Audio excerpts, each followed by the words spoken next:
Vi tudo isso indistintamente e com bastante esforço, pois minha condição física tinha grandemente mudado durante meu sono. Encontrava-me agora de costas e bem espichado, numa espécie de armação de madeira muito baixa. Estava firmemente amarrado a ela por uma comprida correia semelhante a um louro. Enrolava-se em várias voltas em torno de meus ombros e de meu corpo, deixando livres apenas a cabeça e o braço esquerdo, até o ponto apenas de poder, com excessivo esforço, suprir-me de comida em um prato de barro que jazia ao meu lado no chão. Vi com grande horror que a bilha de água tinha sido retirada. Digo com grande horror porque é intolerável a sede que me abrasava. Parecia ser intenção de meus perseguidores exacerbar essa sede, pois a comida do prato era uma carne picantemente temperada. Olhando para cima, examinei o forro de minha prisão. Tinha uns 9 ou 12 metros de altura e era do mesmo material das paredes laterais. Em um dos seus painéis, uma figura bastante estranha absorveu-me toda a atenção. Era um retrato do tempo, tal como é comumente representado, exceto que em lugar de uma foice segurava ele aquilo que ao primeiro olhar supus ser o desenho de um imenso pêndulo, dos que vemos nos relógios antigos. Havia algo, porém, na aparência daquela máquina que me fez olhá-la mais atentamente. Enquanto olhava diretamente para ela lá em cima, pois se achava bem por cima de mim, pareceu-me que se movia. Um instante depois vi isso confirmado. Seu balanço era curto e sem dúvida vagaroso. Estive a observá-lo alguns minutos, mais maravilhado que mesmo amedrontado. Cansado afinal de examinar-lhe o monótono movimento, voltei os olhos para os outros objetos que se achavam na cela. Leve rumor atraiu minha atenção e olhando para o chão vi vários ratos enormes que por ali andavam. Haviam saído do poço que se achava bem à vista à minha direita. No mesmo instante, enquanto os observava, subiram aos bandos apressados com os olhos vorazes atraídos pelo cheiro da carne. Era-me preciso muito esforço e atenção para afugentá-los. Talvez se houvesse passado uma meia hora, ou mesmo uma hora, pois só podia medir o tempo imperfeitamente, quando ergui de novo os olhos para o forro. O que vi então encheu-me de confusão e de espanto. O balanço do pêndulo tinha aumentado de quase uma jarda de extensão. Como consequência natural, sua velocidade era também muito maior. Mas o que sobretudo me perturbou foi a ideia de que ele havia perceptivelmente descido. Observava agora, com que horror é desnecessário dizer, que sua extremidade inferior era formada por um crescente de aço cintilante, tendo cerca de 30 centímetros de comprimento de ponta a ponta. As pontas voltavam-se para cima e a borda de baixo era evidentemente afiada como a folha de uma navalha. Como uma navalha também, parecia pesado e maciço, estendendo-se para cima a partir do corte numa sólida e larga configuração. Estava ajustado a uma pesada haste de bronze e o conjunto assobiava ao balançar-se no ar. Não pude duvidar por mais tempo da sorte para mim preparada pela engenhosidade monacal em torturas. Minha descoberta do poço fora conhecida dos agentes da Inquisição. O poço cujos horrores tinham sido destinados para um rebelde tão audacioso como eu. O poço, figura do inferno e considerado pela opinião pública como a última tule de todos os seus castigos. Pelo mais fortuito dos incidentes, tinha eu evitado a queda dentro do poço, e sabia que a surpresa ou armadilha da tortura formava parte importante de todo o fantástico daquelas mortes em masmorras. Não tendo caído, deixava de fazer parte do plano demoníaco atirar-me no abismo, e dessa forma, não havendo alternativa, uma execução mais benigna e diferente me aguardava. Mais benigna. Quase sorri na minha angústia quando pensei no uso de tal termo. De que serve falar das longas, das infidáveis horas de horror mais que mortal durante as quais contei as precipitadas oscilações da lâmina? Polegada a polegada, linha a linha, com uma descida somente apreciável em intervalos que pareciam séculos. Descia sempre, cada vez mais baixo. Cada vez mais baixo. Dias se passaram. Pode ser que tenham se passado muitos dias, até que ele se balançasse tão perto de mim que me abanasse com seu sopro acre. O odor da lâmina afiada entrava-me pelas narinas. Roguei aos céus. Fatiguei-os com as minhas preces para que mais rápida a lâmina descesse. Tornei-me freneticamente louco e forcejei por erguer-me contra o balanço da terrível cimitarra. Mas depois acalmei-me de repente e fiquei a sorrir para aquela morte cintilante como uma criança diante de algum brinquedo raro. Houve outro intervalo de completa insensibilidade. Foi curto, pois voltando de novo à vida não notei descida perceptível no pêndulo. Mas pode ter sido longo. pois eu sabia que havia demônios que tomavam nota do meu desmaio e que podiam à vontade ter detido a oscilação. Voltando a mim, sentia-me também bastante doente e fraco, de maneira inexprimível, como em consequência de longa inanição. Mesmo em meio das angústias daquele período, a natureza humana implorava alimento. Com penoso esforço, estendi o braço esquerdo o mais longe que os laços permitiam e apoderei-me do pequeno resto que me tinham sido deixado pelos ratos. Ao colocar um pedaço de alimento na boca, atravessou meu espírito uma imprecisa ideia de alegria, de esperança. Todavia, que havia de comum entre mim e a esperança? Era, como eu disse, uma ideia imprecisa, dessas muitas que todos têm e que nunca se completam. Senti que era de alegria, de esperança essa ideia, mas também senti que perecera ao formar-se. Em vão eu lutava para aperfeiçoá-la, para recuperá-la. O prolongado sofrimento quase aniquilara todas as minhas faculdades comuns de pensamento. Eu era um imbecil, um idiota. A oscilação do pêndulo fazia-se em ângulos retos com meu comprimento. Vi que o crescente estava disposto para cruzar a região de meu coração. Desgastaria a sarja de minha roupa. Voltaria e repetiria suas operações. De novo. Ainda outra vez. Não obstante sua oscilação terrivelmente larga, de 9 metros ou mais, e a força sibilante de sua descida, suficiente para cortar até mesmo aquelas paredes de ferro, o corte de minha roupa seria tudo quanto durante alguns minutos ele faria. Ao pensar nisso, fiz uma pausa. Não ousava passar além dessa reflexão. Demorei-me nela com uma atenção pertinaz, como se assim fazendo pudesse deter ali a descida da lâmina. Obriguei-me a meditar sobre o som que o crescente produziria ao passar através de minha roupa e na característica e arrepiante sensação que a fricção do pano produz sobre os nervos. Meditava em todas estas bagatelas até me doerem os dentes. Mais baixo, cada vez mais baixo ele descia. Senti um frenético prazer em comparar sua velocidade de alto a baixo com a sua velocidade lateral. Para a direita, para a esquerda, para lá e para cá, com o guincho de um espírito danado. Para o meu coração, com o passo furtivo do tigre. Eu ora ria, ora urrava, à medida que uma ou outra ideia se tornava predominante. Para baixo, seguramente, inexoravelmente para baixo, oscilava a 3 polegadas do meu peito. Debatia-me violentamente, furiosamente para libertar meu braço esquerdo que só estava livre do cotovelo até a mão. Podia apenas levar a mão à boca desde o prato que estava ao meu lado com grande esforço e nada mais. Se tivesse podido quebrar os liames acima do cotovelo, teria agarrado e tentado deter o pêndulo. Seria o mesmo que tentar deter uma avalanche. Para baixo, incessantemente para baixo, inevitavelmente para baixo. Eu ofegava e debatia-me a cada oscilação, encolhia-me convulsivamente a cada balanço. Meus olhos acompanhavam seus vai-vens para cima e para baixo com a avidez do mais insensato desespero. Fechavam-se-me os olhos espasmodicamente no momento da descida, embora a morte viesse a ser para mim um alívio e, que inexprimível alívio.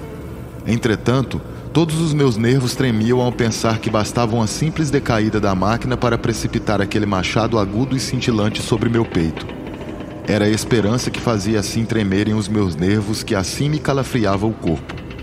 Era a esperança que triunfa mesmo sobre o cavalete de tortura, a esperança que sussurra aos ouvidos do condenado à morte até mesmo nas masmorras da Inquisição. Vi que cerca de 10 ou 12 oscilações poriam a lâmina em contato com minhas roupas, e a essa observação subitamente me veio ao espírito toda a aguda e condensada calma do desesperado. Pela primeira vez durante muitas horas, ou mesmo dias, pensei. Ocorreu-me então que a correia ou louro que me cingia era uma só, não estava amarrada por cordas separadas. O primeiro atrito do crescente navalhante com qualquer porção da correia a cortaria de modo que eu poderia depois desamarrar-me com a mão esquerda. Mas quão terrível era nesse caso a proximidade da lâmina. Quão mortal seria o resultado do mais leve movimento.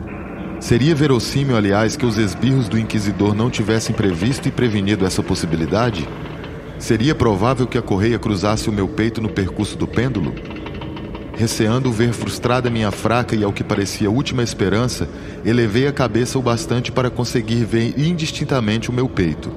O louro cingia meus ombros e meu corpo em todas as direções, exceto no caminho do crescente assassino.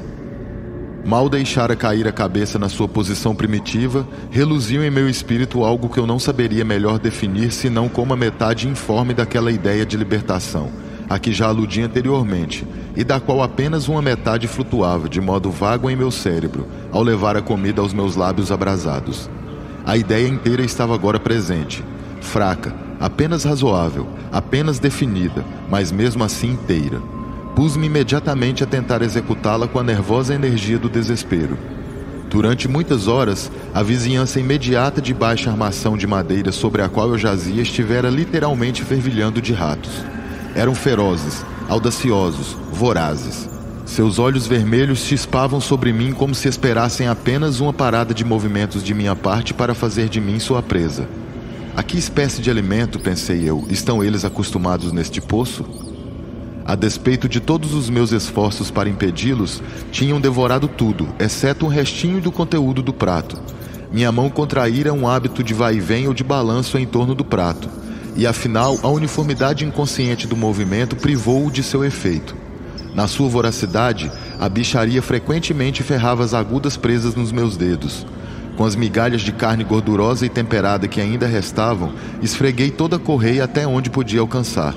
Depois, erguendo a mão do chão, fiquei imóvel, sem respirar.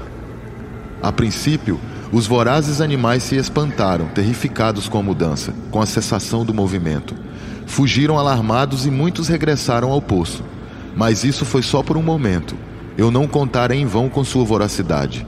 Observando que eu ficava sem mover-me, um ou dois dos mais audazes pularam sobre o cavalete e farejaram o louro. Parecia que isto foi o sinal para uma corrida geral.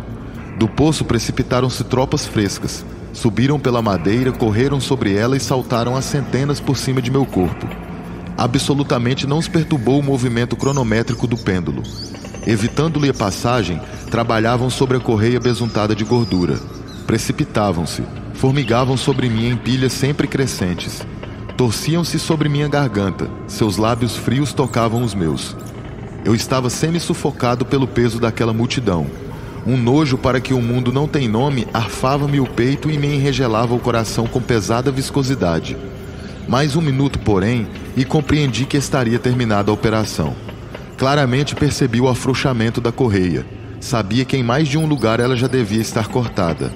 Com resolução sobre-humana, permaneci imóvel. Nem errara em meus cálculos, nem havia suportado tudo aquilo em vão. Afinal, senti que estava livre. O louro pendia de meu corpo em pedaços. Mas o movimento do pêndulo já me comprimia o peito. Dividira a sarja de minha roupa. Cortara a camisa por baixo. 2 vezes de novo oscilou e uma aguda sensação de dor atravessou todos os meus nervos. Mas chegara o momento de escapar-lhe. A um gesto de minha mão, meus libertadores precipitaram-se tumultuosamente em fuga. Com um movimento firme, prudente, oblíquo, encolhendo-me e abaixando-me, deslizei para fora dos laços da correia e do alcance da cimitarra. Pelo momento, ao menos, eu estava livre. Livre, e nas garras da Inquisição. Mal descera de meu cavalete de horror para o chão de pedra da prisão, o movimento da máquina infernal cessou e vi que alguma força invisível a puxava suspendendo-o através do forro. O conhecimento desse fato me abateu desesperadamente. Cada movimento meu era sem dúvida vigiado. Livre. Eu apenas escapara de morrer numa forma de agonia para ser entregue a qualquer outra forma pior do que a morte. Com tal pensamento, girei os olhos nervosamente em volta sobre as paredes de aço que me circundavam. Qualquer coisa em comum, certa mudança que a princípio não pude perceber distintamente era óbvio, produzira-se no aposento. Durante vários minutos de sonhadora e tremente abstração, entreguei-me a vãs e desconectas conjecturas. Nesse período, certifiquei-me pela primeira vez da origem da luz sulfurosa que iluminava a cela. Procedia de uma fenda de cerca de meia polegada de largura que se estendia completamente em volta da prisão na base das paredes, as quais assim pareciam que de fato eram inteiramente afastadas do solo. Tentei, mas sem dúvida inutilmente, olhar por essa abertura. Ao erguer-me da tentativa, o mistério da alteração do aposento revelou-se logo à minha inteligência. Eu observava que, embora os contornos das figuras nas paredes fossem suficientemente distintos, suas cores pareciam manchadas e indecisas. Tais cores passaram a tomar, a cada momento que tomavam, um brilho apavorante e mais intenso, que dava às espectrais e diabólicas imagens um aspecto capaz de fazer tremerem nervos, mesmo mais firmes que os meus. Olhos de demônio, de vivacidade selvagem e sinistra, contemplavam-me vindos de 1000 direções onde antes nada fora visível, e cintilavam com o lívido clarão de um fogo que eu não podia forçar a imaginação a considerar como irreal. Irreal. Mesmo quando respirei, veio-me às narinas o bafo do vapor de ferro aquecido. Um odor sufocante espalhou-se pela prisão. Um fulgor mais profundo se fixava a cada instante nos olhos que contemplavam minhas agonias. Uma coloração sempre mais intensamente carmesim difundia-se sobre as horrendas pinturas de sangue. Ofeguei. Esforcei-me para respirar. Não podia haver dúvida sobre os desígnios de meus atormentadores. Os mais implacáveis, os mais demoníacos dos homens. Fugi do metal ardente para o centro da cela. Entre as ideias de destruição pelo fogo que impedia sobre mim, o pensamento do frescor do poço caiu em minha alma como um bálsamo. Atirei-me para suas bordas mortais. Lancei para o fundo os olhares ansiosos. O brilho do teto inflamado iluminava seus mais recônditos recessos. Contudo, por um momento desordenado, o espírito recusou-se a compreender a significação do que eu via. Afinal, obriguei-o a compreender. Lutei para que aquilo penetrasse em minha alma, e aquilo se gravou em brasa em minha mente trêmula. Uma voz para falar. Horror! Qualquer horror, menos aquele. Com um grito, fugi da margem e sepultei a face nas mãos, chorando amargamente. O calor aumentava com rapidez, e ainda uma vez olhei para cima a tiritar, como num acesso de febre. Segunda alteração se verificara na cela, e agora a mudança era evidentemente na forma. Como antes, foi em vão que tentei a princípio perceber ou compreender o que ocorria, mas não fui deixado em dúvida muito tempo. A vingança inquisitorial fora apressada pela minha dupla fuga a ela, e não havia mais meio de perder tempo com o rei dos terrores. O quarto fora quadrado. Eu notava que 2 de seus ângulos de ferro agora eram agudos, e 2 em consequência obtusos. A terrível diferença velozmente aumentava, com um grave rugido, ou um gemido surdo. Em um instante o aposento trocara sua forma pela de um losango. Mas a alteração não parou aí. Nem eu esperei ou desejei que ela parasse. Eu poderia ter aplicado as paredes rubras ao meu peito como um vestuário de eterna paz. A morte, disse eu. Qualquer morte, porém não a do poço. Louco, não havia compreendido que o objetivo dos ferros ardentes era impelir-me para dentro do poço? Poderia eu resistir ao seu fulgor? Ou mesmo que eu conseguisse, poderia suportar a sua pressão? E então mais e mais se achatou o losango, com uma rapidez que não me dava tempo para refletir. Seu centro e naturalmente sua maior largura ficaram mesmo sobre o abismo escancarado. Fugi, mas as paredes a apertar-se impeliam-me irresistivelmente para diante. Afinal, para meu corpo queimado e torcido, não havia mais de 1 polegada de solo firme no soalho da prisão. Não lutei mais. A agonia de minha alma, porém, se exalou num grito alto, longo e final de desespero. Senti que oscilava sobre a borda. Desviei os olhos. Houve um ruído discordante de vozes humanas. Houve um elevado toque, como de muitas trombetas. Houve um rugido áspero, como de 1000 trovões. Precipitadamente recuaram as paredes em brasa. Um braço estendido agarrou o meu quando eu caía desfalecido no abismo. Era o do general La Salle. O exército francês entrara em Toledo. A Inquisição caíra nas mãos de meus inimigos.